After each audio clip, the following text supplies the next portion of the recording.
Well, welcome back, Wolfpack. Verlis here, and one of my favorite things in Pokemon is theory crafting, because there's like infinite potential of what you can do in the games, and some of the things that people have done, as shown through Fan Fridays, or as shown through just exploring gameplay, is really what makes me feel alive in this game. So whenever there's the potential for something new to happen, that means there's the potential for just game-breaking shenanigans, or just more fun to be discovered. Now, Pokemon Quest hasn't really confirmed any new generations coming to the game, but I feel like the game was moderately successful, and Pokemon, they have like a toy line. They're actually making toys for Pokemon Quest. Actually, you know what, let me go and bring that up, because it's pretty cool. It was actually announced with the game, and there's quite a lot of it, so I mean, that's pretty cool. We got like plushes, we even have merchandise like bags and apparel. That's pretty crazy. We scroll up just a little bit more, and then we can see the product, like the plush line for the products. I mean, Magikarp, man, that thing is super busted, and at least as a boss. Like, that splash will one-shot you.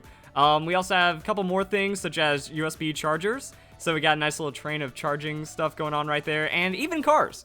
So yeah, this game's getting a lot of like promotion and stuff, and I feel like just adding Johto would maybe even bring people that didn't want to get invested. I know of quite a few people that they didn't download the game because they thought it was too short, but I mean, adding more gameplay would probably just bring in new people, not just returning players for only Johto, and it doesn't seem like it'd be too difficult. They cranked this game out while they were working on Detective Pikachu, Let's Go Pikachu and Eevee, and the Generation 8 games, so keeping it updated probably wouldn't be too much of a hard idea. And now I'm just kind of like going through the Pokedex. So what does Johto bring us that could like just absolutely break the meta or change what is possible inside the game? Well, I think first off we have to look at the eligible moves and what Pokemon can learn them, such as Vine Whip potentially becoming stronger than Hydro Pump, or just stronger Hydro Pump getting access to the move. So I think the way that it breaks down is going to be moves, bingo bonuses, and then stats in that order of importance. So like, what Pokemon could possibly get the Vine Whip or the Hydro Pump? Let's go and look at Hydro Pump first. So what makes some of the Hydro Pump Pokemon just super strong, like people can get sub 110 on Happenstance Island boss with the Hydro Pump Golduck. Now that's pretty cool. So if you have the Hydro Pump Golduck, you can get a good amount of damage because it has a base attack of 500. So the base stats after the bingo bonuses, where we do find the attack of water type moves plus 25%. So I mean, Golduck is still really strong. It has 15% weight down while also having a 25% damage and 500 on the base attack, but Starmie, just better on that Hydro Pump, 30%. Like, that's going to be hard to break. I don't think there's going to be a Pokemon introduced in Gen 2 that'll be stronger than Starmie, because it is the perfect Hydro Pump Pokemon. 30% damage on 650 attack. Can't touch it. You know, that's why I was like going through the list. I'm like, well, what Pokemon could get access to the Hydro Pump? There's a good amount of them if we just kind of like look at the Pokemon that can learn the move Hydro Pump by scrolling down right here.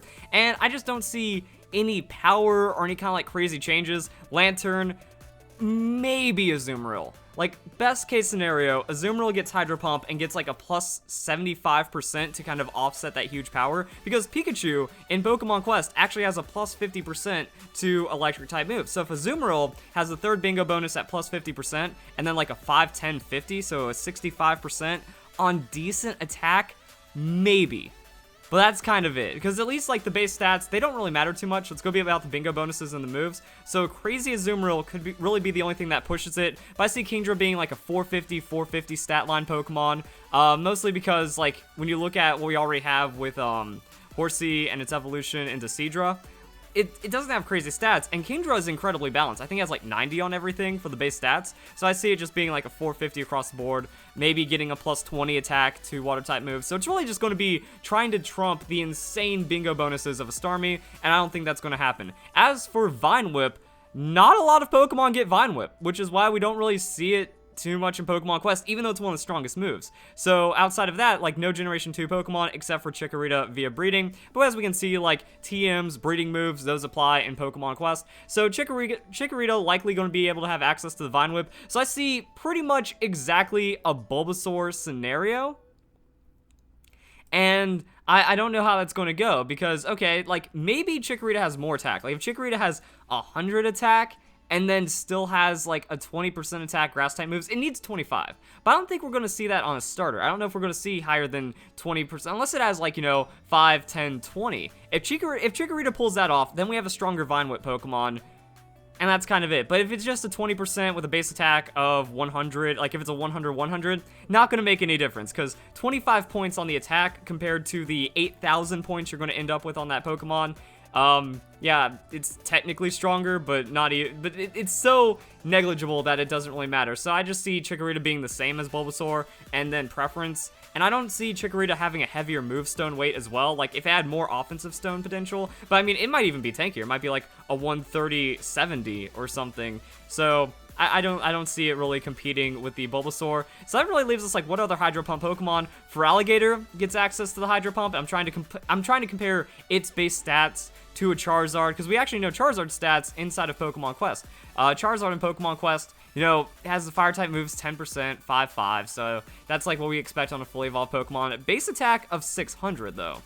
So Charizard's stats are going to be 109 on its highest offensive stat, and then Feraligatr has the 105. So it might have a 550, might have a 575, maybe even a 600, because it's a crocodile. It looks like it should be a very strong and powerful Pokemon, but I don't see it, you know, I don't see it breaking the stats of a Starmie, and since it is a fully evolved Pokemon, I don't see it having too many crazy stats. I also don't think Totodile is going to get Hydro Pump. That seems a little strong. So Crocodile, 500 attack, plus 20%, it's going to be exactly like a Golduck.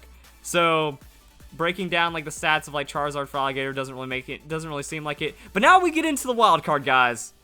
Dunsparce. Dunsparce could actually be an incredibly usable Pokemon. Unfortunately, not the strongest, but it could be seen as one of the strongest Pokemon in Pokemon Quest. That makes me happy. Dunsparce, dude, I love Dunsparce. One of my favorite Pokemon. It's definitely top 5 because Mimikyu kicked it out of that 3rd place spot because Mimikyu's amazing.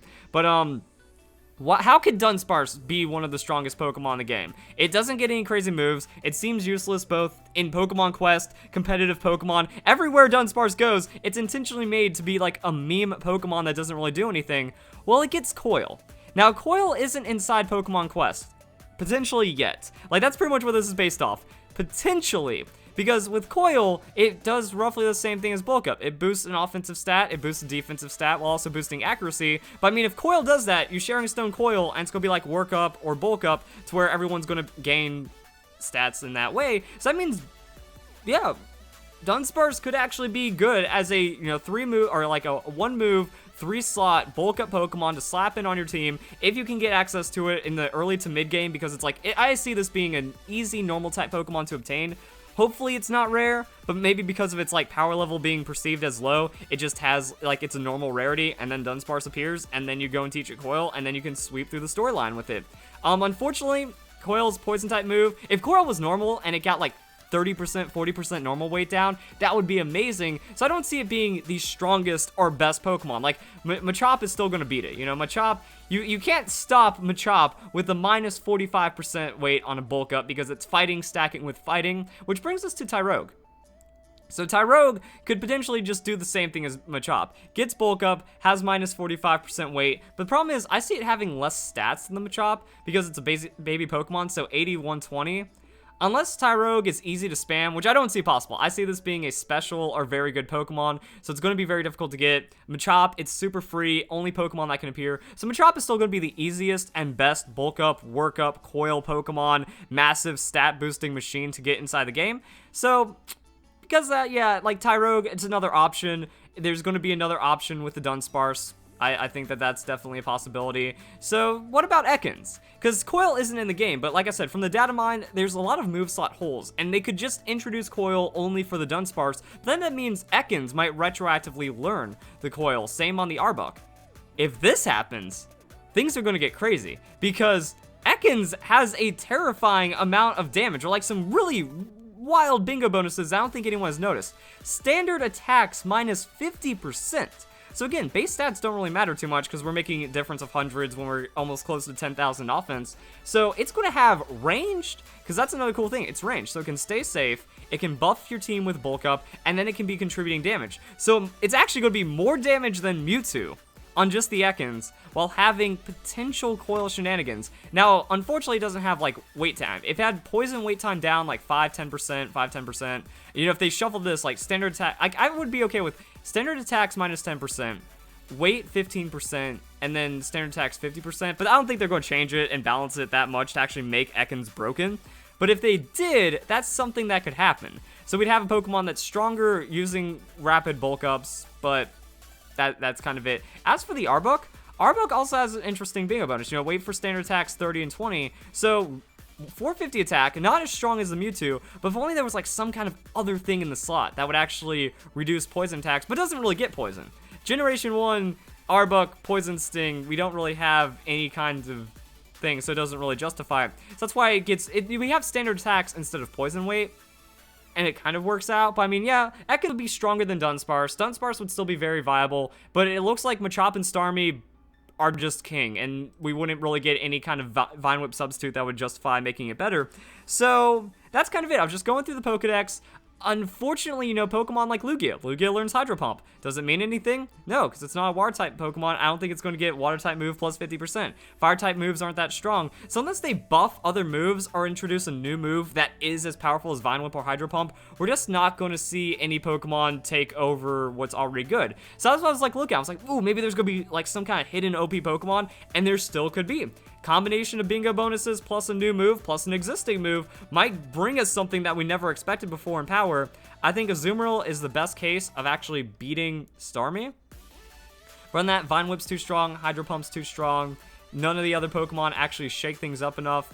And yeah, we're going to need to see some crazy buffs or new moves introduced, and that's kind of it. So if you guys enjoyed the video, that is my theory crafting on Pokemon Quest, because I'm super excited about everything on this game. Really hoping for Johto. Seems like a possibility, and then we get to have a lot of fun from there. So if you guys enjoyed the video, hope you all have a nice day. Thank you very much for watching.